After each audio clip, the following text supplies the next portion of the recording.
Few manga properties have run on as long as Berserk by Kentaro Miura. Initially published in 1989, the series still continues its story over 3 decades later through the slow trickle of new volume. The dark medieval fantasy gained a lot of fans in part for its powerful story, filled with sex and extreme violence. It would be difficult to find anything more deserving of being called an epic. Since it was so incredibly popular, it isn't surprising that the manga would have an anime adaptation. First in 1997 as a television series, then in 2012 as a film trilogy, both telling the same story, a prominent fraction of the existing tale, and most recently in 2016 as a series again to move on to the following chapters. If you ask fans, most are supportive of the original 1997 anime, despite its limited production values.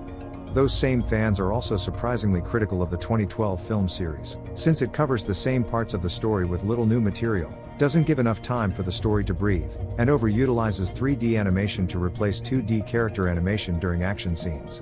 This is where I need to make a disclaimer. When I first saw the Golden Age arc film trilogy, it was my first exposure to Berserk, for I had not at the time seen either the original manga or the original anime series. With nothing else to judge it against, I experienced at least part of what made Berserk's story so captivating, and it hooked me hard. From the first film The Egg of the King, one might assume Berserk was a generic, but strong, pulp fantasy. It shows the start of the relationship between the two main characters of the series, Guts and Griffith. Guts is a brash and headstrong warrior, with mountains of muscle and a share of battle scars, and barely any armor to cover him. He's the type of character who would dare to declare war against an army, and one of the few who would actually win in such a fight. Griffith, a slender and regal-looking man, recognizes Guts' potential and personally recruits him to join his mercenary group, the Band of the Hawk. In time, the group gains notoriety, further cementing Griffith's role among generals and noblemen, while he continues to take Guts under his wing as his leading fighter, rival and friend. That relationship between Guts and Griffith is the core of Berserk's story, at least within the Golden Age arc, and it is difficult to discuss its scope without spoilers, hence, this review will contain some spoilers.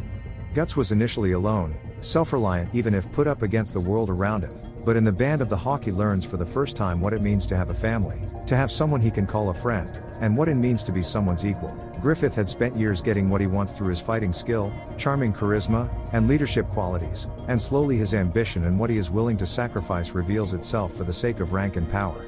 Midway through the battle for Doldre, Guts leaves the group in direct defiance to Griffith, a move Guts felt necessary to grow as a person and a warrior. Griffith had never been denied what he wanted, and this moment broke something within him, resulting in him seeking elsewhere to fulfill his thirst, and ultimately losing his rank and cast into a lifelong sentence of torture. When Guts returns to rescue Griffith in the Advent, Griffith is a shadow of his former self, a skeleton with skin only able to move his eyes, unable to speak or stand on his own. When the chance occurs for Griffith to sacrifice everything and everyone he once held dear for godly power, his experience up to that point leads him to take it without hesitation. The eclipse scene is one of the most famous apocalypse scenes in all media, every bit as horrifying and dramatic as you could possibly imagine. That's a pretty strong story, and one that would be difficult to ruin even with poor direction. Thankfully, Berserk, the Golden Age trilogy is one of the most impressively directed film series I've seen in anime. Even during what should be a slow beginning, the films create a strong presence that was able to retain my attention from the start. The films do a great job giving side characters a place in the story, and to convey character growth in Guts and Griffith, several scenes without words that speak volumes about their inner emotional state. The fabled violence is appropriately gory, but builds up to extremes by the final film. Sex scenes are sparse but present, and in some instances are explicit enough to compare to porn, but artfully shot on camera and with context. Sex is often used to titillate, to awake your attention, or as a poor attempt to explain a character's backstory, but Berserk uses it with meaning, such that the story wouldn't be complete without it.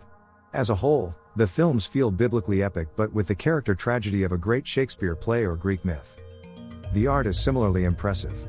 Studio 4C can be a divisive studio, but I've always found them to have a strong sense of style and uncompromising to things like budget.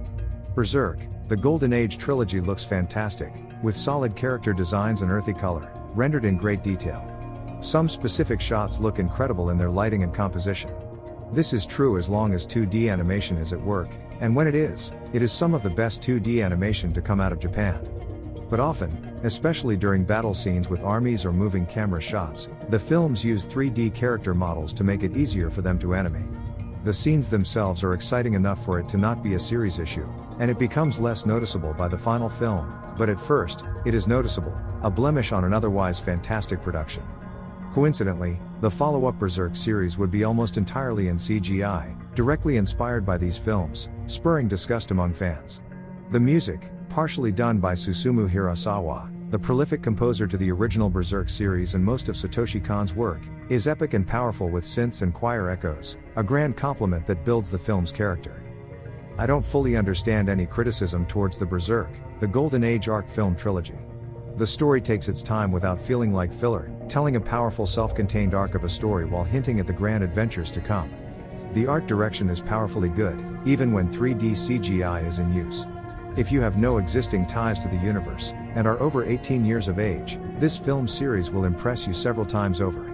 Lord of the Rings ain't got nothing on this. Thank you for watching our video. If you enjoyed this content, please don't forget to give us a like and consider subscribing to our channel. Your support helps us create more videos like this in the future and we really appreciate it. Thanks again for watching and we hope to see you in our next video.